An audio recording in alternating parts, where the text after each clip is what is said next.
Hello hello. So good morning to all. आज का जो हमारा टॉपिक है वो है विटनेस ऑफ नॉर्मल डिलीवरी। इसके पहले वाले जो मैंने लेक्चर अपलोड किया था उसमें मैंने बताया था कि एंटीनेटल एग्जामिनेशन कैसे करते हैं एंड उसमें क्या क्या कंटेंट जो है वो हम अपने मिडवाइफरी के रिकॉर्ड बुक में ऐड करते हैं, जो कि हमें बीएससी वालों को थर्ड ईयर में मिलता है एंड जेने वालों को भी उनके फाइनल ईयर में मिलता है। सो ये मेरा थर्ड ईयर का जो है विटनेस रिकॉर्ड बुक है मिडवाइफरी का, जिसको मैंने फिल किया था। सो अगर आपने वो नहीं देखा है पहले वाला वीडियो तो आप जाके देखो, तभी आपको समझ जाएगा कि मैं क्या ये बताने वाली हूँ। ठीक है। एंटीनेटल का मतलब होता है डिलीवरी से पहले, इंटरनेटल का मतलब होता है डिलीवरी के टाइम पे एंड पोस्ट नेटल का मतलब होता है डिलीवरी के बाद। तो ये है इंटरनेटल का, जो कि हम डिलीवरी के टाइम पे इसको फिल करते हैं, जिसको हम नॉर्मल डिलीवरी बोलते हैं। तो जो कि है सारा कंटेंट सेम सेम है। आप भी एक चीज़ देख के बोर हो जाओगे, एक ही चीज़ को बार बार रिपीट करना। तो आप बस देख लो कि कैसे फिल करते हैं। जैसे आइडेंटिफिकेशन डाटा था, socio economic status, general history, family history, addiction, जो कि मैंने इसके पहले वीडियो में काफ़ी डिटेल में समझाया है। सो आप उसको जाके देखो, ठीक है। उसके बाद आपको ये सब समझ आ जाएगा। सो हम आज मेन जो हमारा मेन टॉपिक है उस पर हम डिस्कस करेंगे, ठीक है। ये हमारा जो पहले का है उसको हम बस ऐसे ओवरव्यू दिखा देती हूँ कि इसमें भी नॉर्मल डिलीवरी में भी पहले ये सब आपको भरना होता है, जो कि नॉर्मल चीज़ें होती हैं। Menstruation history, marital history, obstetrical history, ये प्राइमरी ग्रेविडा है तो हमें कुछ कंटेंट नहीं डालना है यहाँ पे, सिंपली प्राइमरी ग्रेविडा को लिख के छोड़ दें, स्किप कर देना है। देन प्रेजेंट ऑब्स्टेट्रिकल हिस्ट्री में भी आपको सेम चीज़ भरना है, क्या वो कंप्लेन करती है, ठीक है। उसके बाद आता है मेन हमारा, जो अभी भी मेन नहीं आया है, अभी ये नॉर्मल वाला ही है। सो क्या चीफ कंप्लेन है उसको investigation, general examination, head to foot assessment, breast, nipple, skin, ठीक है। यहाँ पे आती है एक्सट्रीमिटीज़। सो ये सब आपको बस पिछले वाले ही हैं, एंटीनेटल जैसा ही है, सेम सेम। तो मैं इतना नहीं एक्सप्लेन करूँगी, ठीक है। Extremity, genital area, abdominal inspection, palpation, ठीक है। अब जो हमारा मेन चीज़ आता है नॉर्मल डिलीवरी में, वो जो है एंटीनेटल की तरह ही सेम था, सारा कंटेंट आपको वहीं ऐड करना था। बाकी अब आती है हमारा जो पर वेजाइनल एग्जामिनेशन ऑन एडमिशन। जैसे पेशेंट जो है उसको लेबर पेन स्टार्ट हो चुका है, ठीक है। यहाँ पे हम एक चीज़ मेंशन करूँगी मैं, सिफेलिक प्रेजेंटेशन, चीफ कंप्लेन कहाँ गया इसका, उसमें आपको एक चीज़ मेंशन करना है।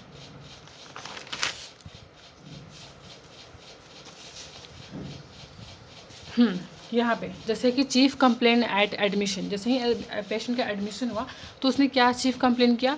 सो एमेनोरिया है। अब पेशेंट जो है वो 9 मंथ कंप्लीट हो चुका है, तो इसमें कोई वॉमिटिंग, नोजिया आएगा तो वो तो आएगा ही, या फिर नहीं भी आ सकता है। तो उसमें क्या हम लिखेंगे, चीफ कंप्लेन में एमेनोरिया है। एमेनोरिया का मतलब होता है absence of menstruation cycle, 9 month से एब्सेंस है, बैक पेन है, एडिमा है, लोअर एक्सट्रीमिटीज़ में बैक पेन है, एंड लेबर पेन स्टार्ट है कितने बजे से, सुबह 6 बजे से।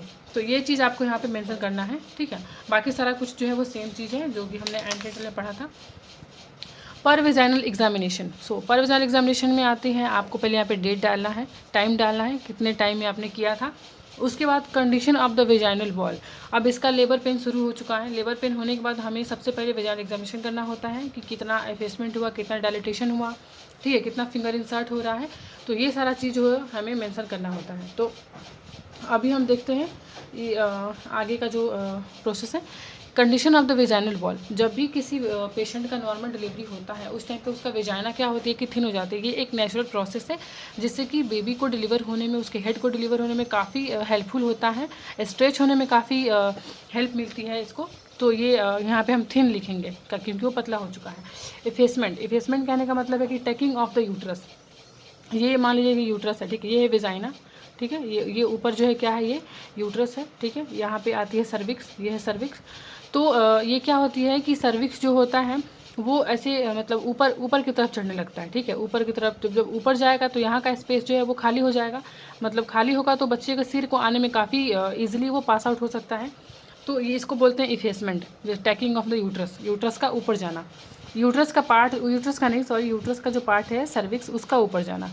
जैसे डायलिटेशन क्या है, जैसे टैकिंग ऑफ, जैसे कि ये सर्विक्स है, यूट्रस का जो पार्ट है, जैसे ही ऊपर जाएगा तो क्या होगा कि ऑटोमेटिक यहाँ का स्पेस जो है वो अब ये चीज़ ऊपर जा रहा है, ठीक है। तो और यहाँ का तो स्पेस खाली हो गया तो इसको क्या बोलेंगे, डायलिटेशन, डायलेट हो गया, मतलब कि फैल गया, जिसकी वजह से बच्चे के हेड को क्या है कि डिलीवर होने में काफ़ी ईजिली स्ट्रेच, मतलब कि स्ट्रेचिंग होगा, हेल्प होगी एंड ईजिली वो डिलीवर हो सकता है। तो जनरली जो है एफेसमेंट एंड डायलिटेशन 7 सेंटीमीटर होता है, बट 6 सेंटीमीटर में भी डिलीवरी हो सकती है। देन पोजीशन क्या है बच्चे का, एलो है, लेफ्ट ऑक्सीपुटो एंटीरियर, जो कि काफ़ी अच्छी पोजीशन है। देन आती है स्टेशन, +3 स्टेशन है इसका। स्टेशन यहाँ पे समझने वाला बात है, जैसे ये हो गया मेटरनल पेल्विक्स, ठीक है, ये फीमेल का पेल्विक्स हो गया। तो पेल्विक्स 3 बोन से मिलकर बनता है, इलियम, इस्चियम एंड प्यूबिस, ठीक है। तो प्यूबिक नीचे वाला पार्ट होता है, ये है इस्चियम। तो इस्चियम में एक पार्ट आता है इस्चियल स्पाइन। तो इस्चियल स्पाइन से हम क्या है कि स्टेशन को चेक करते हैं। अगर बच्चे का हेड जो है लाइक पेल्विक रीजन में, मदर के पेल्विक रीजन में अगर इंटर कर रहा है, तो इंटर करने के प्रोसेस को बोलते हैं इंगेजमेंट। अब इंगेजमेंट को चेक कैसे करते हैं कि कितना इंगेज हुआ है, मतलब कि कितना बच्चे का हेड मदर के पेल्विक में इंटर किया है।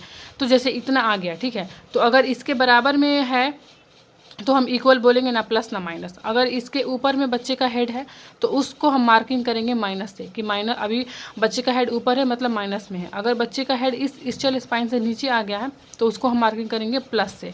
और जब प्लस आता है तो ये डिलीवरी का सिंबल होता है कि अब डिलीवरी हो सकती है। तो अगर +3 है तो मतलब कि बच्चा जो है वो इंगेज हो चुका है। +4 आएगा तो अब बच्चा जो है वो, उसका हेड जो है वो बाहर आना शुरू हो गया है। जहाँ +3 है मतलब कि इसकी डिलीवरी कभी भी हो सकती है। तो आई होप कि आप समझे होंगे, ये इस्चियल स्पाइन स्टेशन जिसे हम चेक करते हैं। उसके बाद ये इंटैक्ट मेम्ब्रेन, यहाँ मेम्ब्रेन का बात है एमनियोटिक फ्लूइड से। जैसे ही बच्चा जो है इसका, ये बच्चे का सिर हो गया, ठीक है, ये बच्चे का सिर हो गया। अब बच्चा जैसे ही नीचे आना शुरू होता है तो क्या होता है कि एमनियोटिक फ्लूइड 2 पार्ट में डिवाइड हो जाती है। एक ऊपर जो होता है वो इतना बड़ा गोला बन जाता है, एक नीचे गोला बन जाता है, बीच में बच्चा आ जाता है। जब डिसेंड डाउन हो रहा है तो धीरे धीरे क्या होता है कि बच्चा इस वाले मेम्ब्रेन के बैग को जो है वो पुश करना शुरू करता है। जब पुश करता है तो वाटर बैग जो होती है वो रप्चर हो जाती है, और ये जो होती है वो डिलीवरी के टाइम, डिलीवरी के बाद जो होती है बाहर आती है, मतलब बच्चे के साथ बाहर आता है। ये बच्चे से पहले जो होती है वो रप्चर हो जाती है वाटर बैग। तो ये क्या होती है कि स्पॉन्टेनियस रप्चर हो तो ज़्यादा अच्छा होता है, अगर नहीं स्पॉन्टेनियस हो रही है तो उस टाइम पे आर्टिफिशियल रप्चर करना पड़ता है। तो ये भी कोई ज़्यादा बड़ी बात नहीं है, आप कर सकते हो। तो यहाँ पे दिखा रहा है कि मेम्ब्रेन इंटैक्ट का मतलब होता है कि अभी तक मतलब कि ये रप्चर नहीं हुआ है, तो नहीं, रप्चर हो चुका है। बिकॉज ये मेम्ब्रेन जो है लेबर का 3 स्टेज होता है ना, first, second, third stage. 4th stage होता है मतलब जनरली, लेकिन 4th स्टेज में हम ऑब्जर्वेशन करते हैं। मेनली 3 इंपॉर्टेंट होता है। तो जो लेबर का फर्स्ट स्टेज शुरू होता है तो उस टाइम, उसके एंड में ये मेम्ब्रेन जो है वो उसको रप्चर हो जाना चाहिए। अगर नहीं होता है तो जैसे ही सेकंड स्टेज स्टार्ट होता है लेबर का, उस टाइम ही रप्चर हो जाती है, ठीक है। तो यहाँ पे ARM, artificial rupture of membrane, नहीं, हमने रप्चर नहीं किया था, ऑटोमेटिक उसका जो है जो वाटर बैग वो रप्चर हो चुका था। And spontaneous rupture of membrane, yes, खुद से ही रप्चर हुआ। लीकर कहने का मतलब वही एमनियोटिक फ्लूइड। जैसे ही ये रप्चर हुआ मेम्ब्रेन तो ये आपको कैसा दिखा, जैसे रेड कलर का दिखा, ग्रीन दिखा, येलो दिखा, या फिर क्लियर दिखा। तो मुझे, हम लोगों को क्लियर दिखा तो मैंने यहाँ पे क्लियर लिखा है, क्योंकि अगर रेड दिखेगा तो अंदर कोई हेमरेज हुआ है, या फिर ग्रीन दिखेगा तो कोई इन्फेक्शन हो चुका है, येलो दिखेगा इसका मतलब कि मेकोनियम जो है बच्चा अंदर ही पास कर दिया है, जो कि बच्चे का फर्स्ट स्टूल होता है, उसको मेकोनियम बोलते हैं। देन पेल्विक क्या है, नॉर्मल है कि एबनॉर्मल, तो नॉर्मल था। ऑल ओवर जो क्राइटेरिया जितनी भी थी ये सारी जो है नॉर्मल थी एंड डिलीवरी होने के करीब करीब थी, तो मैंने क्या लिखा, all over the good. Then आती है प्रिपरेशन फॉर लेबर। अब लेबर पेन उसको 6 बजे सुबह से ही स्टार्ट है, तो हमें क्या करना है कि लेबर, और हमने एग्जामिनेशन भी कर लिया, इसका मतलब कि अब कभी भी हो सकता है डिलीवरी, तो हमें इसके लिए प्रिपरेशन करना है। तो क्लोथिंग हमने ले लिया। टेस्ट जो है NST जो होती है डिलीवरी के पहले एक टेस्ट होता है NST, नॉन स्ट्रेस टेस्ट, जिसमें कि बच्चे की activity and fetal heart rate को जो है वो रिकॉर्ड किया जाता है, तो वो भी हो गया है। प्यूबिक हेयर रिमूव है।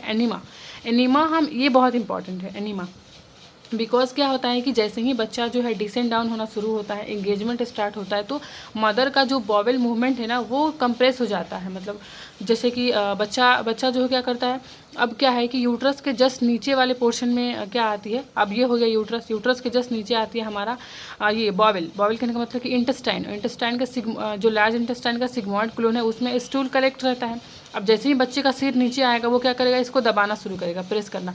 तो कभी कभी कोई मदर जो है वो स्टूल पास कर देती है, तो जिसकी वजह से क्या है कि पहले एनीमा दिया जाता है कि उसका जो है इंटेस्टाइन क्लियर हो जाए, खाली हो जाए, उसके बाद बच्चे को डिलीवर करने में कोई दिक्कत नहीं आएगी। तो ये भी हमने दे दिया। कोई अदर स्पेसिफिक तो नहीं।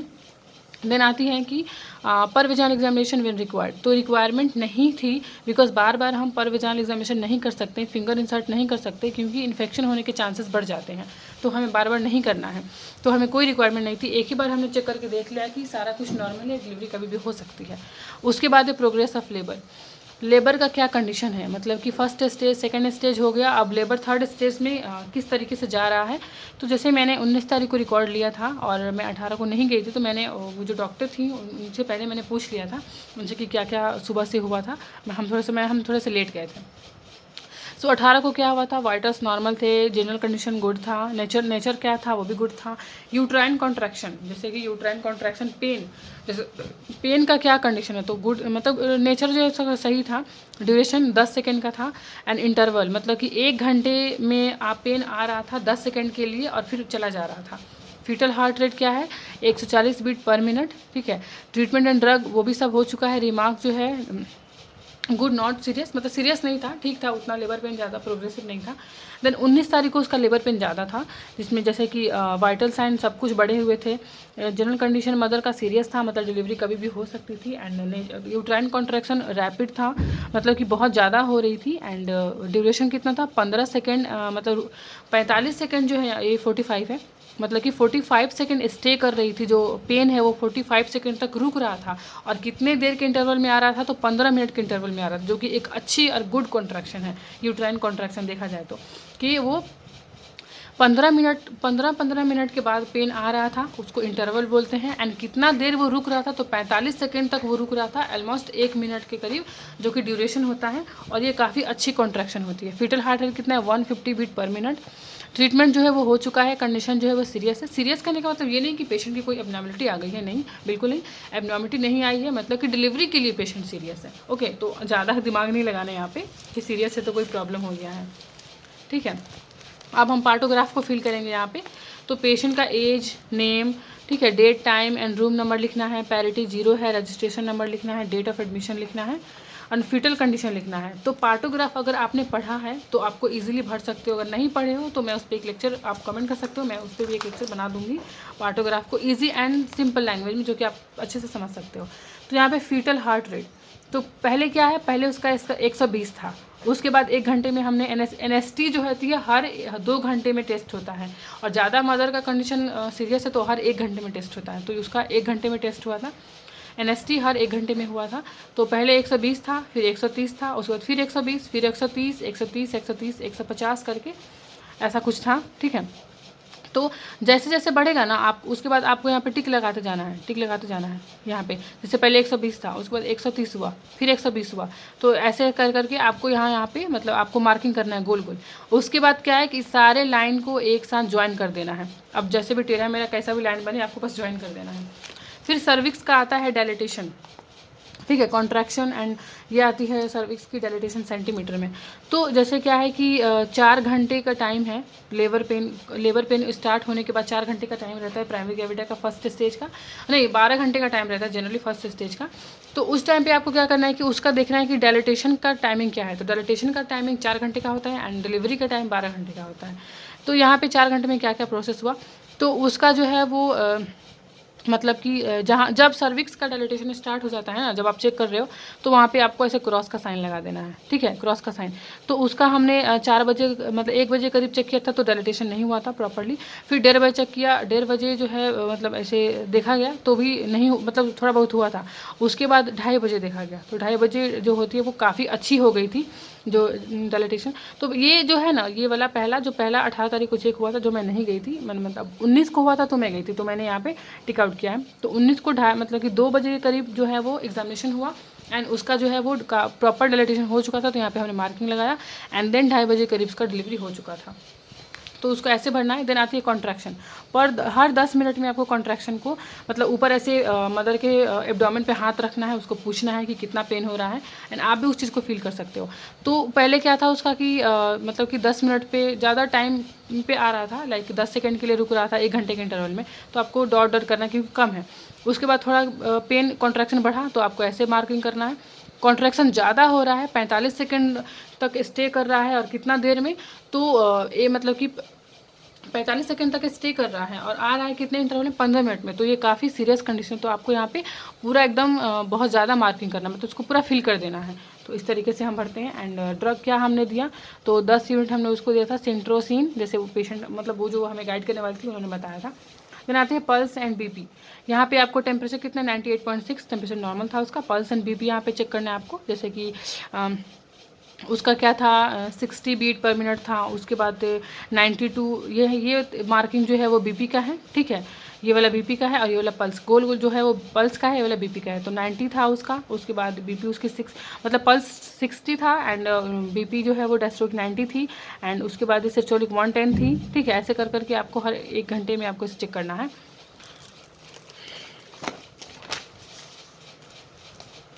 मुझे लग रहा है वीडियो काफ़ी लॉन्ग हो गई है, ठीक है। तो मैं इसका सेकंड पार्ट भी मतलब कि बना देती हूँ, जो मैं अपलोड कर दूँगी। अभी ये फर्स्ट पार्ट इसका इतना ही, मैं उसके बाद सेकंड पार्ट बनाऊँगी। अगर आपको वीडियो अच्छी लगी हो तो लाइक ज़रूर करना एंड अगर और वीडियो ऐसी देखनी है नर्सिंग से रिलेटेड जो भी, तो सब्सक्राइब करें मेरे चैनल को। देन आप कमेंट कर सकते हो आपको इसके बाद कौन सा वाला पार्ट देखना है। Thank you.